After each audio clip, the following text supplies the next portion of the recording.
Na 2, ele faz uma pergunta, né? Por que possibilitar a proficiência financeira? E apenas mostrando o que essa lição, né, é o cerne dela, ele começa abordando a seguinte questão, que não importa quanto dinheiro você faz, mas quanto você conserva. E quando eu comecei a ler esse capítulo, eu falei, eu discordo disso, pô. Lógico que importa quanto dinheiro você faz. Só que ele começou a dar uma série de exemplos de pessoas que fizeram muito dinheiro ao longo da vida e que no final não tinham mais nada. Ele até cita uma reunião que teve em 1923. Ele cita um monte de gente que estava na reunião. Caras que eram investidores da bolsa famosíssimos, né? O Jesse Livermore, que aparece nos Axiomas de Zurich, que ele aparece lá no Reminiscências de Especulador da Bolsa. Um monte de CEO de empresa. E ele fala que nos 10 anos seguintes, tantos morreram, tantos se suicidaram, tantos foram presos. Uhum. Você vê que todo mundo estava na reunião, se deu mal. Ele falou, esses caras sabiam fazer muito dinheiro, mas não sabiam conservar. Eles não sabiam investir, não sabiam proteger o patrimônio. E ele fala sobre a importância disso. Não importa quanto dinheiro você faz, mas quanto você conserva. Exatamente. Né? Basicamente isso. Comentário sobre isso. Mas por que foi tão diferente o que ele falou que você passou a concordar com ele? Não, porque logo no começo eu pensei, lógico que importa quanto dinheiro você faz. Quem faz pouco dinheiro vai demorar muito mais para chegar lá. Só que ele quis ressaltar que se você faz muito dinheiro, isso não é garantia de que você vai chegar lá. Eu tenho uma história da minha vida que eu acho que por favor, denota muito sobre isso. Como eu disse, o meu pai trampou 30 anos na mesma empresa que hoje é a Braskem, inclusive. Meu pai é engenheiro químico, trampou 30 anos, e o meu pai ele sempre foi muito bom num negócio chamado subtração, que é muito simples. Quanto você ganha, menos quanto que você gasta, é o tanto que você investe. E ele não sabia nada sobre contabilidade, sobre ele só dinheiro. Respeitava isso. Ele só respeitava uma simples subtração, cara. Então, eu lembro que meu pai chegava bem tarde em casa, então, por volta de 8 ou 9 horas da noite, ele saía da atual Braskem, vinha para casa, e ele abriu um programa chamado Quicken. Vocês lembram desse programa? Eu nem usei. É o primeiro software de você elencar gastos que existiu. É um software gringo, meu pai muito nerd, baixou lá. Quicken, da Microsoft. Quicken, mesmo, cara? Isso em 1999, assim. Meu pai, ele sempre foi muito avesso ao risco, ele sabia que ele ganharia um teto ali. Eu posso só colocar uma frase do Kiyosaki aqui na lição 6? O podcast acho que é meio que seu. Não, pra poder elencar isso que o seu pai fazia. Você falou que seu pai era um cara que ele ganhava X, gastava menos que X, investia a diferença e de uma maneira simples, não era sofisticado pra caramba que ele fazia. O Kiyosaki, ele fala aqui, tudo que você precisa para alcançar o sucesso financeiro é matemática simples e bom senso. É isso. Para ele era muito simples, ele sabia que ele tinha um lugar que ele poderia exercer na empresa dele lá, chegar, sei lá, gerente, por exemplo, e ele fez uma conta de menos, cara. Só que eu lembro que ele juntava todos aqueles papeizinhos de cartão de crédito, não sei se vocês lembram. Antigamente, quando você passava a maquininha, vinha aquilo lá. Ainda vem se você pedir. Ainda vem se você pedir, mas antes era o único comprovante que você tinha. E ele juntava todos dele e da minha mãe, e ele parava todo dia, a primeira coisa que ele chegava, falava boa noite e tal, e chegava lá e fazia uma conta de menos, porque ele dividia mais ou menos o tanto que ele ganhava, dividia por 30, e ele não podia gastar em um dia mais do que ele ganhava. E ele seguiu isso durante 30 anos. Aí hoje eu vejo e falo, putz, meu pai nunca ganhou muito. Mas foi mais exemplo que teu pai fez. Então. Mas ele tem um Meu pai fazia coisa parecida também. Meu pai tem um apartamento em Riviera de São Lourenço, velho. É um negócio que, tipo, eu não sei como é que ele fez aquela porra. É que meu pai Na verdade, eu sei. Ele usou a subtração durante 30 anos e conseguiu acumular patrimônio. E hoje o que ele tem de renda passiva em renda fixa, inclusive, pai, precisamos rever isso, ele consegue se virar muito bem, cara. Tanto que quando eu me fudi no Joesley Day, que eu era trader, foi o primeiro cara que eu liguei. Falei, pai, preciso de 30 pau. Falou, tá bom, por quê? Falei, por causa disso. Lascou a bike, caiu a corrente aqui da bike, fudeu. E ele me fez uma TED ali de 30 pau na hora e continua vivendo totalmente simples. O meu pai é o Barsi versão Santo André, assim. Até hoje, cara. Ele anda de metrô até hoje. Ele só tem uma porra de uma BMW que eu dei pra ele. Depois eu me arrependi, porque eu queria... Quando a bolsa cai, eu falo, pai, vamos vender aquela BMW, pai, vamos botar na bolsa. Mas é incrível isso, porque o cara que faz o simples e que entende a lógica do dinheiro e que respeita o poder da composição, o poder do tempo, não precisa ser gênio, não precisa ser... Eu vou fazer uma pergunta sobre o seu pai. O meu pai fez a mesma coisa, só que meu pai não usava nenhum software. Ele usava o livro preto. O meu Sério, pai... a gente anotava. Tipo o livro caixa. Anotava assim, real. Né? Meu Então, pai falava pra... Aí que eu vou chegar numa pergunta para vocês, pro Thiago também, que é a seguinte. Nesse capítulo, o Kiyosaki ele bate muito na seguinte questão. Tem até uma frase aqui. Se o seu padrão for gastar tudo que ganha, o mais provável é que um aumento de renda resulte apenas em mais despesas. Sim. Então você pega pessoas que não Muito têm bom. essa disciplina e esse arquivo mental de, olha, tem que gastar menos do que ganha, poupar para investir a diferença. Se dá muito dinheiro na mão delas, você pode dar quanto dinheiro quiser, elas não vão conservar esse dinheiro, não vão ter patrimônio, só vão gastar tudo. É o que acontece com boa parte das pessoas que ganham loterias. Sim. Você pega 5 anos depois, o cara geralmente ele gasta quase tudo até que só sobre na mão dele o dinheiro que ele tá pronto para lidar. Que às vezes é quase nada ou até negativo pro cara que acha que é normal ter dívida. Agora, se eu pegasse um caminhão de dinheiro e desse na mão do teu pai, ele ia Nossa fazer a mesma Senhora. coisa que ele fez, ele ia conseguir manter aquele patrimônio. E a mesma coisa com o Com seu. meu pai. E aí tem uma hora muito interessante que ele fala o seguinte, a importância dessa lição da proficiência financeira é que ele fala, você quer construir um prédio, por exemplo, um Empire State. Para você construir um prédio, um arranha-céu, igual ao Empire State Building, você tem que primeiro cavar muito nas bases, né? Tem que fazer uma fundação sólida. Sim. Aí você pode ter um prédio grande. O que boa parte das pessoas tenta fazer na vida é o seguinte. Fundação de 15 centímetros, não é? Exatamente. Elas aprendem que, por exemplo, tem que empreender. O cara não tem educação financeira nenhuma. A fundação dele é 15 centímetros de concreto acima do chão. Aí ele constrói uma casa, tudo bem. Uma casinha sustenta. Você tenta começar a construir um prédio, não vai virar o Empire State Building, vai tombar, vai virar uma torre de Pisa, na melhor hipótese, né? Porque ela pode simplesmente desabar. Então ele fala, educação financeira tem que estar na base. Porque com essa base, aí sim você consegue construir grandes prédios. Excelente, cara. E eu acho que isso tem tudo a ver com a educação. Faz uma semana, fazendo um merchan do bem aqui. Faz umas 2 semanas que eu fui visitar o Instituto Ayrton Senna, que é um instituto que ajuda as crianças a se tornarem mais letradas, digamos assim, aprender matemática, português. Então, é bem focado em ensino de base. E, cara, quando eu entrei lá no instituto, que eu vi o carro do Senna, já tinha visitado a salinha que o Benchimol fez pro Senna lá dentro da XP. E o Senna sempre teve um negócio muito foda, assim, muito arraigado em mim.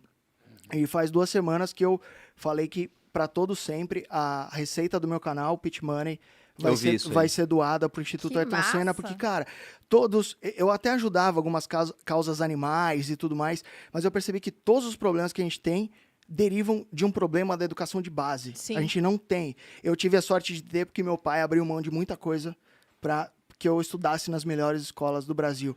Mas não é o normal. Tanto que eu achava que eu era o cara mais pobre da escola. E depois eu percebi que os pais dos caras que entregavam as crianças com Audi, o Audi era financiado.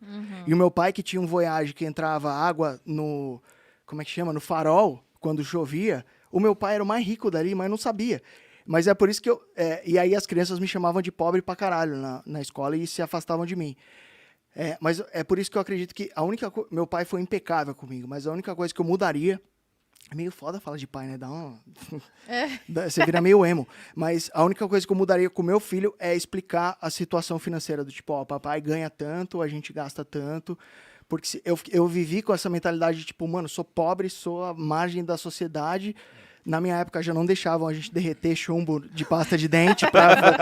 Não existia essa percepção. E o que me mudou muito foi o fato do meu pai ter pago uma educação de muita qualidade para mim. Então, quando eu fui para o ensino médio, estudar no Bandeirantes, eu percebi que tinha amigo meu que ia de motorista, de Mercedes, os caralho. Eu falei, mano, o que teu pai faz? Ah, meu pai tem uma empresa de não sei o que lá. Ah, meu pai tem uma siderúrgica. Meu pai tem não sei o que lá. Então, eu acredito que trocar ideia com o moleque ali, ou a menina mais nova, sobre qual é a sua situação financeira é o que vai fazer a tua família ir para outro patamar. Porque o filho do pai rico, ele conseguiu se manter rico, né? Manteve até multiplicou pelo que fala aqui no livro. E os meus sócios, eles da Inside, eles têm pai empreendedor.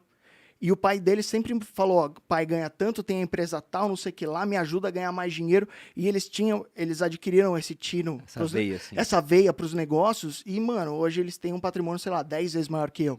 E a gente sempre caminhou junto. Só que o patrimônio deles é muito maior porque o mindset e é olha diferente. que você ainda usou muito bem a internet, né? Que é uma baita de uma ferramenta para acumular patrimônio. Sim. Mas eu vou falar aqui uma coisa. Você tá falando, isso eu mudaria porque faria diferença. Mas no caso, ele não tinha essa expertise para te passar. Assim Sim. como meu pai não tinha, né? É que Então, por isso que porque eu, na verdade, eu também... Foi a mesma história. Meu pai também ralou para colocar numa escola boa, né? Que eu era mais pobre da escola, né? Eu não usava roupa de marca, todo mundo tava de roupa de marca. Mas meu pai também meu pai conversava comigo, mas eu era mesmo a mais pobre. Você entendeu?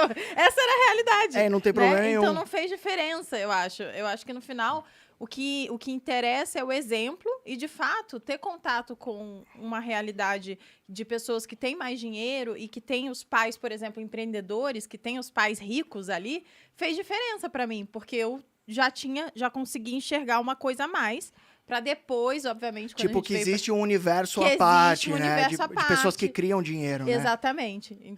Eu não tinha essa percepção. E a gente precisa parar também de romantizar os pais. Porque sempre que eu falo do meu pai é muito foda. Ele também. me ensinou tudo sobre valores, tudo que eu sou veio dele. Mas, de fato, ele tem alguns defeitos. E eu vou ter alguns defeitos quando eu for criar meu filho. E sempre que eu falo isso do meu pai, que eu dei uma BMW pra ele, os cacete, as pessoas falam, mas você reclama do seu pai. Não, meu pai foi impecável. Menos nessa parte que ele é extremamente avesso ao risco.